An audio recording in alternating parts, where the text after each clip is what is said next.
ពុទ្ធសាសនាបានពិសាកម្ពុជាដែលប្រព្រឹត្តធ្វើនៅថ្ងៃជានោះបាននៅអាទិត្យបាន15កោដផ្លូវខែពិសា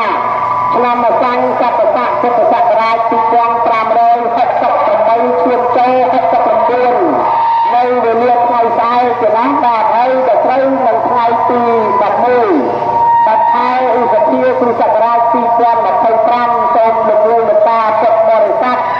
បាទទាំងអស់ទាំងអស់បាទលោកអនុមោទនាទាំងអស់ទាំងពិសាកម្ពុជាមានបានដឹងព្រះពុទ្ធសាសនាបានសូមទាំងអស់បាទលោកលោកលោកតាពុទ្ធបរិស័ទទាំងអស់ទាំងអស់បាទចំណុចចំណាំនិងអធិដ្ឋានជាណាស់ទៅតែដឹងដែលកើតឡើងអំពីជារាដឹងដែលអស់លោកមានពជាជ្រះថ្លាបាត់ជាជាចំពោះគុណប្រតនត្រ័យមានគុណនៃព្រះពុទ្ធគុណនៃព្រះធម៌គុណនៃព្រះសង្ឃគុណព្រះអង្គគុណជាមនុស្សទៅនៅសប្តាហ៍ថ្ងៃនេះបានបន្តឲ្យអស់លោកអអ្នកសាពិសពរះប្រស្រីទាំងអស់លោកមានទឹកចិត្តសទ្ធាបាននៅក្នុងបានបញ្ញាកុសលដែលកើតឡើងក្នុងឱកាសនេះគឺថាសូមសពកាយចែកជូនដល់សិទ្ធិការីជនមានមេត្តាបដាចំណេញសេតាមាទាំងអស់ដែលលោកបានទំនុកកាយទំនុកខាងទៅកាន់លោកខាងមុខសូមឲ្យជីវ័នចិត្តរបស់អស់លោកទាំងអស់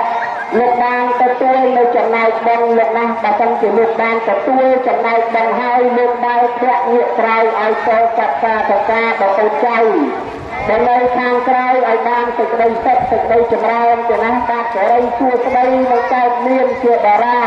មនុស្សប្រាថ្នានៅសេនាសូមឲ្យបានសម្រេចដូចសេចក្តីប្រាថ្នាអនុមោទនាបាទអធិស្ឋានដូចខ្ញុំបានជម្រាបជូនជាណាបាទមានតែនៅធំសម្រាប់ពហុស្រងទេហ្នឹងហើយអាហ្នឹងកុំឲ្យដល់ឲ្យពាក្យដែលយើងបានរៀបចំពិភាក្សាប្រជុំកុំឲ្យខុសគោលការណ៍បាទ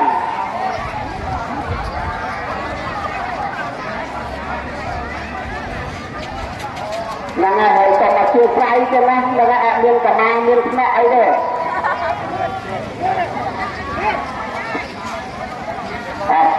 កូនដែលមកក្រោយយកទៅខាងនោះឡើងមកលើសាលាផងណាបាទហូបទៅរកបច្ច័យហ្នឹងទៅអត់អីទេចាំមកវិញគឺបងឡើងមកទៅគឺម្ដងបាទឥឡូវមកដល់ហើយយកទៅខាងមកចុកលើសាលាបាទទៅរកបច្ច័យហ្នឹងបាទ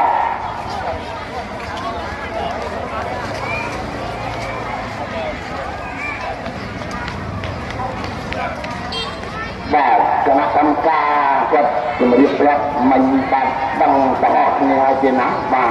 ពុទ្ធបរិស័ទយើង